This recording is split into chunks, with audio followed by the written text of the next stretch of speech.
Avatar Frontiers of Pandora is being described as an awful lot like Far Cry, and some people think this is a good thing while others are having a pretty negative or mixed response. I'm going to look at a couple of previews to give you a picture of what is good, what people are enjoying, but fundamentally there is a very clear consensus here. This is an awful lot like Far Cry, and I remember when the first pieces of gameplay came out, and I had a lot of people saying that. They're like, it just looks like Far Cry, but it's just in the Avatar sort of Pandora setting, and I thought, no, it doesn't, but then I kept watching and sort of saw all of the similarities. But then I remember thinking, that's not necessarily a bad thing. I've enjoyed pretty much every Far Cry game I've ever touched. I sadly didn't have time to play the latest one with the co-op because I wanted to play it with my wife, but like the co-op person didn't really progress or get anything extra. I would love a game like this to do fully fledged co-op. Like as soon as we realized it was going to be primarily just like a companion, we didn't go back. But prior to that, I've enjoyed Far Cry 3 and 4 and 5, and I thought Pagan Min wasn't in 4 enough. I thought he was an excellent villain, and I did enjoy 5 quite a bit. I thought the story was excellent. I thought it got a little repetitious when I went to all the different regions. I thought they could have had a little bit more of a switch of the formula, and I know that's exactly why people are worried when they see that Avatar is being described as basically Far Cry, because my memory of Far Cry 5 was you went to all the different areas and all the different children of the Preacher Man, they had like their own theme, okay? But the missions were basically the same, like take advantage or hijack a truck on the road, or go find a thing, or go get in this, or go do that. And it's like, I've done this a couple of times already. Now I'm just doing it in an environment where the enemies are glowing because they've been doing drugs or something. And I remember thinking it'd have been really cool if each individual area had more of a theme. So I think the formula or the formulaic approach and that criticism, I get where people are coming from. So it could be good. It doesn't really bother me that this is going to be like Far Cry, but it could be bad because they're just going to sort of dial in the formula and there's not going to be a lot of creativity. It's going to sort of feel like another Far Cry dressed in Avatar paint. And funny enough, the headline I thought that was the funniest from all the previews was this one from PC Games N. Avatar Frontiers of Pandora could be the best Far Cry in years. It actually made me laugh, but they're trying to be positive even though they're being a little bit cute or quaint with their title. I get lost in the best way possible during my Avatar Frontiers of Pandora preview, exploring the dense, colorful jungle and taming a winged friend. There are some consistent themes that emerge from these previews that I'll try to highlight for you. The parkour and the flying and the world itself tends to get a lot of praise from everybody. It's just sort of the ability for people to sort of deduce and see that they're just sort of playing a Far Cry game that is making people go a little into the negative. And the conclusion of PC Games N, with their preview, they said, we're still some weeks away from the Avatar Frontiers of Pandora release date, but I liked what I saw. It's a visually stunning experience on PC, and if you're a fan of the Avatar films, this feels pretty spot on. That said, while I saw a lot of the open world game, particularly during my misadventures while going to find honey, he had a hard time finding it, or they had a hard time finding it, I still sense there's more to discover deeper in the jungle. So they were playing and had kind of a rough time. Dave Irwin, so yeah, he was dealing with like not being able to find it, and there is some criticism about being able to find your way around sort of the dense foliage and the world. I saw a tweet about, we need some yellow paint in this world, that, making it clear where the objective is. What can I do? What can I climb? I think one of the things with games that look this good and this beautiful and are this dense, it can be kind of difficult for you to find the flower or the cliffside that you can grab. That can be a challenge. And I know people are sort of split on this. There are people that don't like the super hyper obvious grabbable ledges or climbable spots. But then there's also the element of like, it's a video game, so you kind of have to help me out a teeny bit. I think some games that have done a very good job with this, I liked how they did it in Horizon Forbidden West. It felt more freeform with the climbing, but I could click the button and scan if I wanted to see where all of the grabs were. I thought they did a better job in that. So there is some psychology and science and philosophy behind when games use yellow paint on a ladder or a grabbable ledge so that you can kind of navigate the game and just enjoy playing instead of wasting time on something that's kind of trivial, like where can I climb? You know, if it takes you a few moments, those moments add up if it's a consistent problem of I just can't see what I'm supposed to do or grab. So we'll look to some of the response about that in a moment. IGN's review or preview said Avatar Frontiers of Pandora, the first preview, and it says Ubisoft's next open world seems more than just sci-fi Far Cry. So they seem to be pushing back on the notion that this is just more sci-fi Far Cry.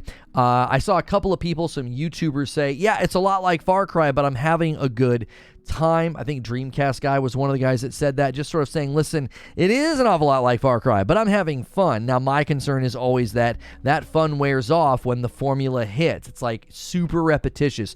Once you do a certain mission or quest type 8 different times in 8 different areas, the veneer starts to fade. Once you take down an outpost and then another and another and another, it can start to feel extremely samey. And I don't have a problem repeating actions in video games. That is perfectly fine, perfectly acceptable. Every game uses repetition for their content loop, for their gameplay. That's not a problem. It's the rhythm with which it shows up, right? You can get a little tired of it if it's not spread out enough. And I think that's one of the reasons when it becomes formulaic and predictable, you almost roll your eyes. You're like, here we go again, another chase mission, another sabotage mission, whatever. And I think that can be where people can get upset. But we are hearing that the flying is really good, and IGN had high praise for the parkour. Massive has made a jungle parkour system that feels like a cousin of the free running in Mirror's Edge. That is high praise. Like if you really want to feel like a Navi and you're like running through and able to grab and jump and spring off of stuff. I remember the parkour system in Dying Light being highly praised for that reason, giving you that sense of free-form running and getting into like a flow with the surrounding areas. I think that is one way they could maybe keep this from feeling too formulaic or predictable, like if the gameplay itself has a lot of variety or things that you can do in your own way, so you don't sort of feel like you're just playing another Far Cry just on an alien world instead of in some, remote jungle on planet Earth. Now, IGN had an issue with some of the, the denseness here. It says, the other issue that I hope Massive will address before release is signposting. Pandora is a densely detailed world, an incredibly beautiful place that constantly reacts to your presence, decorated with 1,000 things to see at any given time. That made finding very specific things something of a needle in a haystack situation. Allied Navi characters often blended into the blue-hued environments, and one quest had me searching high and low for an item I had no way of recognizing in the first place. Just a little bit more UI guidance in these situations would be appreciated. So I do think that's going to be common in games like this, and I think the pushback is, well, everybody wants their handheld now, and I don't think that's necessarily what they're asking for. It's you want to play the game. You don't want to feel like everything is a miniature game within inside of a game, and then sort of feels as if you're not actually able to get into a content loop flow. If you're sort of, okay, I got to look for this thing. If the game developer's idea behind that is that it should happen relatively quickly, then it should be designed in a way to bring that result about. You don't want somebody searching for something very specific or narrow, and it takes an inordinate amount of time, and then they're not really engaging with how the game's rhythms and flow are supposed to go. It can be sort of immersion breaking. You're like, okay, I got to find a key to unlock this lock. And you're looking and looking and looking and looking. You look high and low and you can never find it. Well, maybe they did something accidentally and it's like under a piece of paper or something. Well, nobody would say, hey man, that's realistic. You go into an office building and the key you're looking for might be underneath a piece of paper. It's a video game at the end of the day, so there has to be a certain rhythm and sort of structure to how quickly you can find something to advance a mission to the next piece so that you're not doing things in disproportionate ways. I don't want to search for the key for 10 minutes to unlock a door to fight a guy for 1 minute, if that makes sense. It cannot be that disproportionate. Now, IGN concludes and says the following.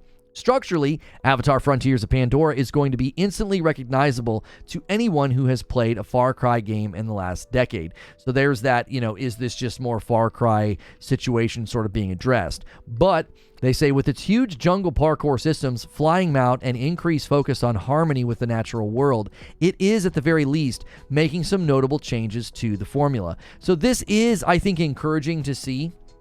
And this is something I'm consistently seeing praised. Not that they're making changes to the formula, but that the flying and the parkour are enjoyable and navigating the world itself is nice. This certainly helps anchor it into the world of Avatar, but it remains to be seen if these additions will be meaningful enough to make the entire experience feel fresh. But as someone who has grown very tired of this particular approach, I was happy to find that I left the demo session curious to see more of what lies among the trees of Pandora's frontiers. So I think that's encouraging that, he was like, listen, I am so tired of this formula. I'm tired of this approach, but I left the demo kind of wanting to see more. But the most negative review I saw was from the gamer. And so I try to go from good to middle to bad here for you to give you a picture of what people are thinking of Avatar Frontiers of Pandora from the preview. And I appreciate the fact that they invite outlets that might be negative. Like they didn't just invite a bunch of, yes sir people to be like, yeah, let's just all give it praise. And so the gamer says the following: Avatar Frontiers of Pandora preview. This is just Far Cry Primal 2, all right? And here is where they sort of start the threshold of where this, is going to go.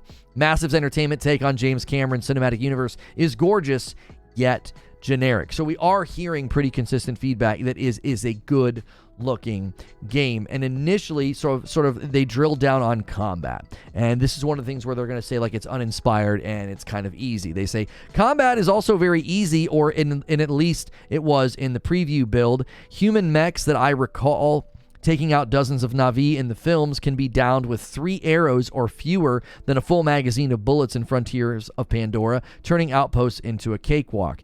Now, sometimes I know preview slices and vertical slices of the game, they turn a lot of the difficulty down just so you don't get stuck. Like, you don't want somebody getting like flat tired in one spot. You want them to move on to the next.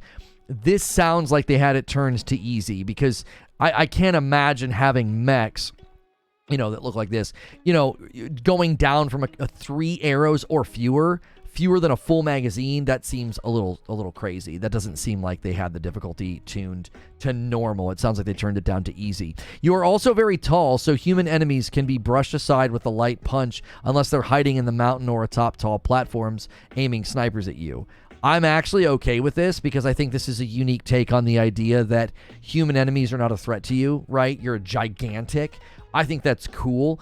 I think that can give it a more, it feels more like you're actually in the movie, because that's how it would be, right? If they're not kitted out in a mech suit or in some kind of a helicopter or something, they're going to not be a threat to you unless they have really, really strong weaponry. I actually think that sounds good. Even as a new species in a video game that could easily expand on the types of technology and weapons they have access to, Massive hasn't done much here to take advantage of that. I can use some sort of cool launcher that can fling poisonous or explosive projectiles, but when it's more of a chore to use than existing weapons, there wasn't much of a point. Much of it feels uninspired. I will say that's a little disheartening to hear. It sounds neat that, like, hey, mechs or, maybe stronger weaponry are more of a threat. Normal humans, you're just kind of smacking out of the way. But it would be cool to go down deeper into the possible tech and weaponry that the Na'vi could use. Maybe that's further in the game. Again, this was an early slice of the game. Maybe that's something that you get further in. Now, they did say, flying feels incredible, though, and goes a long way in conveying the sheer vastness of this world. So here's where we're getting more commentary and consistent commentary on the flying being good, but the world itself also being good. Your Ikran isn't limited to the clouds, but can soar far above them until it flirts with the precipice of space, all before flying back down in a process that not only takes minutes, but teases parts of the map I wasn't allowed to explore yet and couldn't wait to uncover. So as someone who's being kind of critical, this right here sounds great. It sounds like this is another way for them to make the game feel big, vast, and worth exploring. It's hard to ignore what Frontiers of Pandora is going for in its design philosophy and how much of it fails to offer up anything new. But if it manages to flesh out the world of Avatar and its many ideas just enough, those shortcomings could be forgiven. There is a unique appeal to being dropped in a licensed game that goes beyond being a tie-in and wants to push the universe further with its own spin on things, although it's hard to tell how compelling its ideas can really be when the gameplay it relies on is made up things we've seen so many times before and also done better elsewhere. This is where I think there's a problem with relying on formula, but you can't completely jettison the formula. There's only so much you can do, I think, within a particular genre, and I think one of the dangers right now of gamers is we bring with us franchise or game type fatigue, like we bring that to the table. So anything that smacks of a game that we played previously, we're like, I've done this before. This is lame. This is stupid. I don't like this. You've got to work within the confines of game design that does work and allows them to build a game and bring it to market. They can't completely reinvent what open world action system, like action adventure games look like. You know, there might be minimal RPG systems in the game, maybe where you're like leveling things up and getting better gear. But in general, I think this is becoming a difficult issue for developers. Is they know the formula works, they know that can help them to bring the game to market faster, but then when the formula feels familiar, we automatically feel fatigue. It's like, well, yeah, I've done this before. And it's like, but it's a new game. Like, that seems kind of unfair. Like, are they supposed to reinvent the formula every time they do a game? And if it's been a while since you played a game with that formula, is that a problem? I think their conclusion is dead on, though.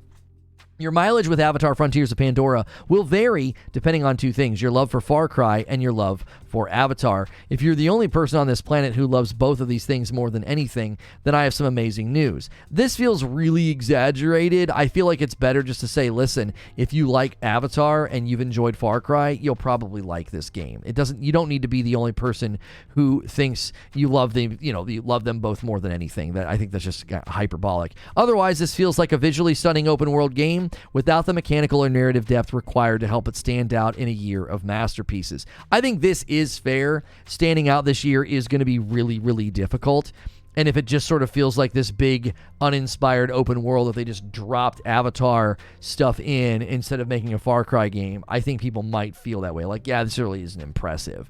I want to see more of the full game, but only for the benefit of my doubt that it offers something beyond these lukewarm initial impressions. So from the good to the middling to the kind of bad, those are some previews and thoughts on Avatar Frontiers of Pandora being a whole lot more like Far Cry. I would love to know what you think in the comments below about this game. You diving in? Are you okay with it being very familiar to the Far Cry formula, or is that a huge turnoff? This also typically rolls over and redirects into a members-only debrief. You can join the channel for $5 a month, or if you watch an awful lot, you might get a gifted member from some of the generous people that hang out here.